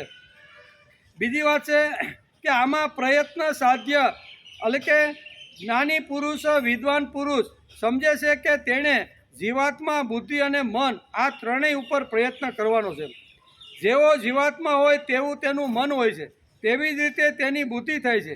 જેમ સ્ત્રીઓનું મન સાહચર્ય સહવાસને લીધે હળવે ધણીના જેવું થઈ જાય છે, તેવી આ વાત છે. હળવે જેમ ધણીના જેવું સ્ત્રીનું જીવન થઈ જાય એમાં આવી, તેમાં જીવાત્માના સાહચર્ય સહવાસમાં આવવાને લીધે મન બદલાઈ જાય છે. તેથી વિદ્વાન જ્ઞાની માણસ પૂરી રીતે અને ઊંડી ચિકિત્સા કરીને જીવાત્માને મક્કમ કરવાનો પ્રયત્ન, જીવાત્માને મક્કમ બનાવવાનો પ્રયત્ન કરવો જોઈએ અને એને જ કહેવાય છે સ્થિત પ્રજ્ઞ. તેથી અહીંયા 55 થી 72 શ્લોકની અંદર, 18 શ્લોકની અંદર ભગવાને સ્થિત પ્રજ્ઞનું વર્ણન કર્યું છે કે ભગવાન સિદ્ધ પુરુષ કેવો હોય, યોગી પુરુષ કેવો હોય, બરોબર, અને સ્થિત પ્રજ્ઞ પુરુષ કેવો હોય, એના લક્ષણો કેવા હોય. એ જ્યારે 54મા શ્લોકમાં જ્યારે અર્જુને ભગવાનને પ્રશ્ન કર્યો ત્યારે ભગવાન આખી પરંપરા શરૂ કરે છે કે આવી રીતના લક્ષણો જેની અંદર હોય ને એને સિદ્ધ પુરુષ કહેવામાં આવે છે, એને યોગી પુરુષ કહેવામાં આવે છે, એને સ્થિત પ્રજ્ઞ કહેવામાં આવે છે. એમ કરતાં આપણે 60 શ્લોક સુધી આપણે પહોંચ્યા છીએ. આ સાચો પ્રયત્ન છે. સમજુ અને જ્ઞાની માણસ કેવળ મનને સુધારવાનો પ્રયત્ન ન કરતા બુદ્ધિને બદલવાનો અને આત્માને મક્કમ બનાવવાનો પ્રયત્ન કરવો જોઈએ. એમ શ્રીમદ ભગવદ્ ગીતાની અંદર યતતો યપી કૌંતેય પુરુષસ્ય વિપાચિત ઇન્દ્રિયાણી પ્રમાથિની હરંતી પ્રસભમ મન. પહેલી લીટીની અંદર 2 વાતો કીધી કે બળવાન ઇન્દ્રિયો, જો માણસ સજાગ નહીં હોય, જો માણસ સાવધ નહીં હોય અને માણસ જો આવી રીતનો પ્રયત્નશીલ નહીં હોય ને તો બળવાન ઇન્દ્રિયો વિષયો ઉપર જવાની. એમ આ ભગવાન આ શ્લોકની અંદર કહે છે. તેમાં એટલે કે આ સાચો પ્રયત્ન છે. સમજુ અને જ્ઞાની માણસ કેવળ મનને સુધારવાનો પ્રયત્ન ન કરતા બુદ્ધિને બદલવાનો અને આત્માને મક્કમ બનાવવાનો પ્રયત્ન કરે. તેથી પહેલી લીટીમાં અહીંયા ભગવાને 2 શબ્દો વાપર્યા છે, યતત અને વિપચિત્ત. યતત એટલે પ્રયત્નશીલ, આવી રીતનો જે પુરુષ છે તે, અને વિપચિત્તિ એટલે જ્ઞાનની ટોચ ઉપર જયેલો જ્ઞાની પુરુષ છે તે. આ બે વાત પહેલા લીટીમાં. આ જગતમાં જીવ, જગત અને જગદીશ આ 3 તત્વો છે. હું કોણ, મારો અને જગતનો સંબંધ છો, મારો અને જગદીશનો સંબંધ છો. આ 3 વાતો જો સમજાય જાય ને તો માણસ જીવાત્મા પરમ પદને પામી જાય. હું આ કીધું ને કે હું કોણ છું ભાઈ, હું કોણ, પેલું આ મુજબ. પછી મારો અને જગતનો સંબંધ શું છે, જગત સાથે આજ આપણે જોઈ રહ્યા છીએ એ જગત સાથે મારો સંબંધ શું છે. પછી જીવને જગદીશ સાથેનો સંબંધ શું છે. આ 3 સંબંધ જો સમજાઈ જાય તો માણસ પરમ તત્વને પામી જાય છે. જ્ઞાની સમજણ એટલે કે આની સમજણ જેના જીવનમાં આવી ગઈ છે તે વિપચિત્ત જ્ઞાની વિદ્વાન. આમ આ શ્લોકની અંદર ભગવાન અર્જુનને અહીંયા લક્ષણોની અંદર આ વાત કરે છે. ગીતાકાર શ્રી કૃષ્ણ કહે છે કે આવો જ્ઞાની માણસ જ્યારે ખંતથી પ્રયત્ન કરે ત્યારે તે યશસ્વી થવો જોઈએ. પરંતુ આ શ્લોકની બીજી લીટીમાં ભગવાને કહ્યું અને લાલ લાઈટ ધરી છે. પહેલામાં તો સમજાઈ ગયું કે પ્રયત્નશીલ જે પુરુષ હોય છે તે અને જ્ઞાની પુરુષ હોય છે તે, એ બે જો વ્યવસ્થિત પ્રયત્ન કરે તો એ ટોચની યોગની સ્થિતિ સુધી પહોંચી શકે છે. પણ બીજી જ લીટીમાં લાલ લાઈટ બતાવી છે. શું બતાવ્યું છે? ઇન્દ્રિયાણી પ્રમાથિની હરંતી પ્રસભમ મન. આ લાલ લાઈટ અહીંયા ભગવાને અર્જુનને બતાવી દીધી છે. લાલ લાઈટમાં કહે છે, પરંતુ આ શ્લોકની બીજી લીટીમાં ભગવાને અર્જુનને લાલ બત્તી ધરી છે. ઇન્દ્રિયાણી પ્રમાથિની હરંતી પ્રસભમ. હે કોંતે, પ્રયત્નશીલ વિદ્વાન જ્ઞાની પુરુષની પણ બલવાન ઇન્દ્રિયો મનને બળપૂર્વક વિષયો તરફ ખેંચીને લઈ જાય. શું છે? બળવાન જે ઇન્દ્રિયો છે ને એ માણસને વિષયોને ખેંચીને મન તરફ લઈ જાય છે. એવું આ લાલ બત્તી ધરી છે. લાલ બત્તી ધરતા ભગવાન અર્જુને કહે છે કે હે અર્જુન, માણસ પાસે જ્ઞાન શક્તિ અને ક્રિયા શક્તિ આ 2 શક્તિ છે. આ બંને શક્તિઓ વાપર્યા છતાં મન ઉપર આઘાત થવાનો. માણસ પાસે ત્રીજી શક્તિ તો છે જ નહીં. તો આના લીધે ઘણીવાર માણસને નિરાશા આવે. ભગવાન આટલી ટોચની સ્થિતિ ઉપર પહોંચ્યા પછી પણ મારે પડવાનું, તો ભગવાન કે આ પડવાનું ભાઈ. આટલી ટોચની સ્થિતિ ઉપર ગયા પછી પણ માણસ પડે છે.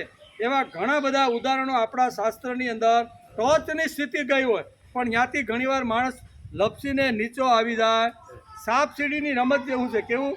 સાપ સીડીની રમત છે ને, સાપ આપણે રમતા હોય આપણા પૌત્ર સાથે અને દાણા નાખતા હોય, દાણામાં 5 આવે એટલે 1 2 3 4 ને 5 આમ હાલી એમ કરતાં વારા ફરતી દાદો અને પૌત્ર 2 રમે છે અને દાણા નાખે છે અને રમત આગળ હાલે છે. એમાં જો દાણો પડ્યો અને એ જો અહીંયા સાપના મોઢા પાસે આવ્યો તો હર કરતો પાછો નીચે ઉતરે કે નહીં? સાપના મોઢા પાસે માનો કે 1 દાવ પડે અને 1 નંબર લાગે એટલે એ બીજા હાલવા જાય તો ત્યાં તો સાપનું મોઢું હોય છે, સાપના મોઢામાંથી પાછો નીચે આવે કે નહીં? પણ હાલતા જ્યારે બે નંબર પડે ને ત્યારે ત્યાં સીડી હોય છે, તો સીડી ઉપર ચડે કે નહીં? એટલે ચડવાનું અને ઉતરવાનું. આ શ્લોકની અંદર 2 વાતો કરે છે. જો પ્રયત્નપૂર્વક બુદ્ધિપૂર્વક જો માણસ પ્રયત્ન નહીં કરે તો ટોચ ઉપર ગયેલો સિદ્ધ પુરુષ પણ અહીંયા ઇન્દ્રિયો એટલી બળવાન, એટલી શક્તિશાળી છે કે જે વિષયો દ્વારા મનને ખેંચીને અહીંયા ખતમ કરી નાખશે. અહીંયા ઉપર ચડવું હોય તો એની પણ વાત બતાવી છે અને હળવેકથી નીચે કેમ જઈ શકાય છે એ વાત પણ ભગવાન આ શ્લોકમાં આપણે બતાવે છે. તેથી અહીંયા બહુ સરસ રીતે સમજાવવાનો પ્રયત્ન ભગવાન કરે છે. આ શ્લોકમાં ભગવાન નિરાશાવાદ સૂચવે છે. એક તો કે આટલો પ્રયત્ન કર્યા પછી અમે સિદ્ધિને નહીં પામી શકીએ, અમારે હું પાછું પડવું પડશે. આવું ઘણીવાર આ શ્લોક વાંચ્યા પછી ઘણીવાર થાય છે. આ શ્લોકમાં ભગવાન નિરાશાવાદ સૂચવે છે, પણ ખરી વાત એ છે કે તેના વગર આગળની સાધના થતી નથી. નિરાશા આવે, થકાવટ આગે, ક્યાંય માર્ગ ન સૂચતો હોય ને ત્યારે જ માણસ કંઈક શોધવાનો પ્રયત્ન અર્જુને અને પછી જ અહીંયા 7મા શ્લોકની અંદર બીજા અધ્યાયમાં કહી દીધું કે ભગવાન મને કાંઈ સૂઝતું નથી. યુદ્ધ કરવાથી મને ફાયદો થશે કે યુદ્ધમાંથી નિવૃત્તિ લેવાથી મને ફાયદો, હું આમાંથી બેમાંથી એકેય વસ્તુ જાણતો નથી, કારણ કે મારું મન અત્યારે ભમી રહ્યું છે. તેથી હું તમારો શિષ્ય બનીને તમારા શરણે આવ્યો છું. મને જે યોગ્ય લાગે ને, મારું જેમાં કલ્યાણ હોય, મારું જેમાં શ્રેય હોય, મારું જેમાં શુભ હોય ને, એવો માર્ગ તમે મને બતાવો. અટવાય ત્યારે જ એને બીજો રસ્તો ગોતવાની ઈચ્છા થાય છે. જ્યારે સાધક અહીંયા સુધી પહોંચે, યતત અને વિપસિત સુધી પહોંચે, અને ભગવાન બીજી લીટીમાં કહી દે કે ભાઈ પ્રમાથીની હરંતી પ્રસવમ કહીને આમ કહે છે કે ભાઈ મન જો શક્તિશાળી નહીં હોય, બળવાન નહીં હોય ને, તો આ બે શક્તિઓ પણ માણસને ખાડામાં ધકેલી દે છે. એમ કરીને સમજાવે છે. ગીતાકાર કહે છે કે આત્મન્યે વાત્મના તુષ્ટ થવા માટે જ્ઞાન અને ક્રિયા આ બંને સાધનો ઢીલા થઈ જાય છે. આ સાંભળી માણસ થોડોક નિરાશ થઈ જાય છે. તેથી તેને પાછા ફરવાનું મન થાય છે. માણસને એમ લાગે છે કે આટલી બધી મહેનત કરી, બરાબર, આટલો બધો પ્રયત્ન કર્યો, પુરુષાર્થ કર્યો, આટલું બધું જ્ઞાન મેળવ્યું, અને છતાંય જો મારી આ સ્થિતિ થવાની હોય તો ઘણીવાર માણસ આ શ્લોક વાંચ્યા પછી થોડીક નિરાશ થઈ જાય છે. તેથી કે હવે ભાઈ મૂકો ને, આપણે હવે કાંઈ જ્ઞાને જોતું નથી ને પ્રયત્ન કરવો. આવું જ્યારે થાય છે ત્યારે ભગવાન બહુ સરસ રીતે 61મા શ્લોકની અંદર કે છે દીકરા ડરવાનું કોઈ કારણ નથી. એ ત્યાં સુધી તારે જો પહોંચવાનું હોય ને તો હું તને એક ત્રીજી શક્તિ આપું છું, જે પ્રભુ નિર્મિત દેવદત્ત શક્તિ છે, પ્રભુ નિર્મિત ભગવાનની શક્તિ છે. અને એ શક્તિ એટલે ભક્તિની શક્તિ. માણસની અંદર કર્મયોગ હોય, જ્ઞાનયોગ હોય, પણ જો ભક્તિ યોગ ન હોય ને તો માણસ 100% પડે ને પડે. તેથી દીકરા અહીંયા સુધી તું પહોંચ્યો છો ને, પણ હું તને એક એવી શક્તિ બતાવું છું કે એ શક્તિ દ્વારા તું પરમ સિદ્ધિને પ્રાપ્ત કરીએ. અને એ શક્તિ એટલે કઈ તો કે મત પર, ત્રીજો શબ્દ આવે છે. પેલો આવે છે યતત, બીજો આવે છે વિપચિત, અને ત્રીજી શક્તિ છે એને મત પરત. મત પરત એટલે ભક્તિ. કે ભક્તિ વગર માણસ ગમે તેટલો આગળ ગયો હોય, પણ ભક્તિ વગર પડવાના ઘણા બધા ચાન્સીસ છે. પડે પણ ખરો, પણ ભક્તિ એકવાર જો આવી ગઈ ને તો આ બે જે પ્રયત્ન કર્યો છે તે, અને જે તે પુરુષાર્થ કરીને જ્ઞાન મેળવ્યું છે તે, એ બંને વસ્તુ ટકી જાય છે. પણ કોના થકી? ભક્તિ થકી. એટલે 61મા શ્લોકની અંદર કે દીકરા તારે તું નિરાશ થઈ ગયો ને, કે હવે ભગવાન મારું શું થાય? નિરાશ થવાની તારે કોઈ જરૂર નથી. એમ કે તેથી તેને પાછા ફરવાનું મન થાય છે. માણસને એમ લાગે છે કે આટલી બધી મહેનત કરી, વેદ, ઉપનિષદ, શ્રુતિ, સ્મૃતિકાર, ઋષિઓ ઉપર મેં વિશ્વાસ રાખીને અમે જ્ઞાન પ્રાપ્ત કર્યું, અને ભગવાન એમ કહે છે કે જો સાવધાન નહીં રહે ને તો આટલું બધું મેળવેલું જ્ઞાનમાં પણ તું સાપ સીડીની જેમ નીચે આવીને પટકી જાય. ત્યારે માણસ થોડોક નિરાશ થાય. ભગવાન આટલો શાસ્ત્રો વાંચ્યા, ઋષિઓના સાનિધ્યમાં બેઠો, ઋષિ પાસેથી જ્ઞાન લીધું, સંતો પાસેથી જ્ઞાન લીધું, અને આવી મારી સ્થિતિ. એટલે ઘણીવાર માણસ આવી તો ઢીલો પડે, અને ઢીલો ન પડવું હોય ને એટલે ભગવાન એને 61મા શ્લોકમાં ઢીલો તારે પડવાનો નથી, હું તારી જોડે છું, હું તને એક બીજો રસ્તો બતાવું છું. એ રસ્તાને સાથે રાખીને યતત અને વિપચિત આ બે સાધનો લઈને તું આ ત્રીજા સાધન સાથે ફરીશ ને તો તારો કોઈ વાળ વાંકો કરી શકવાનો નથી. એમ 61મા શ્લોકમાં ભગવાન બતાવવાના છે. હવે અમારી પાસે શક્તિ પણ નથી અને સાધન પણ નથી. વશિષ્ઠ, પતંજલિ, પરાશર, વેદવ્યાસ જેવા મહાન ઋષિએ કહ્યું, તેથી તો અમે આ રસ્તે આવ્યા. અને હવે તમે એમ કહો છો કે ઇન્દ્રિયાણી પ્રમાથીની હરંતી પ્રસવમ બન. હવે તમે પાછું આવું બોલો છો, બરાબર, કે બધી જે ઇન્દ્રિયો છે ને એ શક્તિશાળી મન ખેંચી અને આત્માને ખલાસ કરવાનું કામ કરે છે. આવું પાછું તમે એમને કહો છો, તો ભગવાન હવે અમારે શું કરવાનું? ત્યારે ભગવાન કે તારે ડરવાનો, ભાગવાનો કે નિરાશ થઈ અને છોડી દેવાનું કોઈ કારણ નથી. તારે પ્રયત્ન અને જ્ઞાન આ બંને તારે સાથે રાખીને આગળ ચાલવાનો પ્રયત્ન કરવાનો છે. આ રસ્તાના મહાન દર્શક શ્રી કૃષ્ણ ભગવાન કહે છે કે તું જ્ઞાન શક્તિ અને ક્રિયા શક્તિ વાપરી તો પણ પ્રમાથીની ઇન્દ્રિયાની પ્રસદમ મન. આ બે વાપરી તોય પડવાનો સંભવ તો છે ને છે. ઘણા બધા પડી ગયા છે, પરાશર જેવા પીડ્યા છે, એની વાત બધી આવશે કે ઘણા લોકો આવી રીતના ટોચ ઉપર ગયેલા માણસો પણ પડી ગયા છે. પ્રબળ ઇન્દ્રિયો એટલે કે પ્રબળ ઇન્દ્રિયો બળજબરી પૂર્વક મનને ખેંચશે, અહીં પુરુષ પ્રયત્ન ખલાસ થાય છે અને જ્ઞાની પુરુષ પ્રયત્નશીલ પુરુષને મૂંઝવણ આખી ઊભી થઈ જાય, કારણ કે પ્રયત્ન પૂરો થયો. ભાગવતની અંદર આવે છે ને કે જે વખતે તળાવની અંદર આવી રીતનો ગજરાજ જ્યારે સ્નાન કરવા માટે જાય છે અને એ વખતે મગર એનો પગ ખેંચે છે, ઘણો બધો પગ છોડાવવાનો પ્રયત્ન કરે છે, બધી શક્તિ ખલાસ થઈ જાય છે અને પછી પ્રભુને હાંક મારે. જ્યાં સુધી માણસની પાસે શક્તિ હોય ત્યાં સુધી તો માણસે પ્રયત્ન કરી લેવો. શક્તિ પડી હોય અને ભગવાન તું મારું કલ્યાણ કર, તો એ વાત તો ખોટી છે. તું શક્તિ વાપર અને વાપરતા વાપરતા ખૂટે ને તો ભગવાન કે હું ચક્ર લઈને તારી વારે આવું. આવ્યા કે નહીં? કહેવાનો અર્થ કે માણસને મળેલી જે શક્તિ છે એ શક્તિ વાપરવાની અને એ શક્તિ વાપરતા વાપરતા ખૂટી જાય ત્યારે ભગવાનને હાંક મારવાની અને એ વખતે ભગવાન હાજર થઈ જાય છે. દ્રૌપદીની પાસે જેટલી તાકાત, જેટલી શક્તિ, જેટલું બળ હતું ને એટલું પોતાનું શિયળ સંભાળવા માટે એક એક હાડીનો શેડો મોઢામાં રાખીને કોઈ રીતે મારું શરીર ખુલ્લું ન થાય ને એણે જબરજસ્ત પ્રયત્ન કર્યો છે.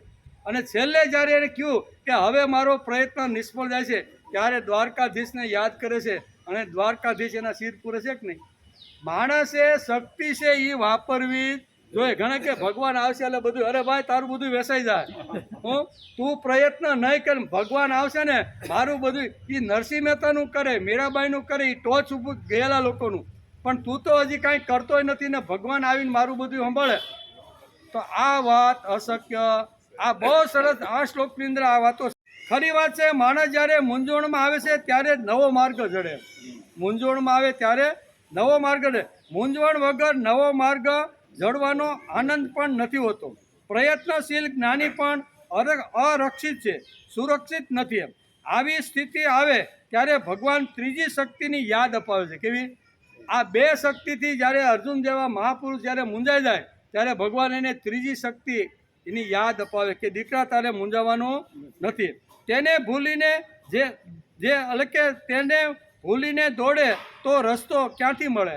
ત્રીજી જે શક્તિ ભગવાને જે શ્રીમદ ભગવદ્ ગીતામાં મતપર કરીને 61મા શ્લોકમાં કીધી, એને ભૂલીને આપણે પ્રયત્ન કરી, બુદ્ધિ વાપરી, અક્કલ વાપરી, બધે પુરુષાર્થ કરી, પણ એને છોડીને જો કરીએ તો કોઈ દિવસ માણસનો વિકાસ થતો નથી. એમાંય કહે છે પ્રયત્નશીલ જ્ઞાની પણ અરક્ષિત છે.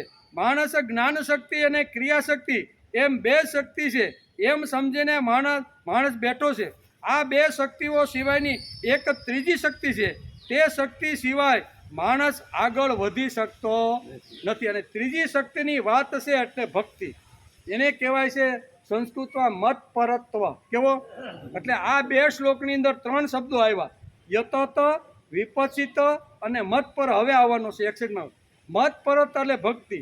તું એકવાર મારા શરણે આવી જા, પછી તારી બધી જ પ્રકારની જે કાંઈ અડચણો છે ને એ બધી દૂર કરી અને હું તને સંભાળવાનો પ્રયત્ન કરી. ભલે ટોચ ઉપર જ્ઞાનની સ્થિતિ ઉપર ગયો છે, કર્મયોગ જોરદાર હશે અને તને ડર હોય કે પડી જાય તો પડવાની તારે ડર રાખવાનું કારણ નથી, પણ તારે કામ કરવું પડશે. તારે મત પરત્વ થવું પડશે. કેવું?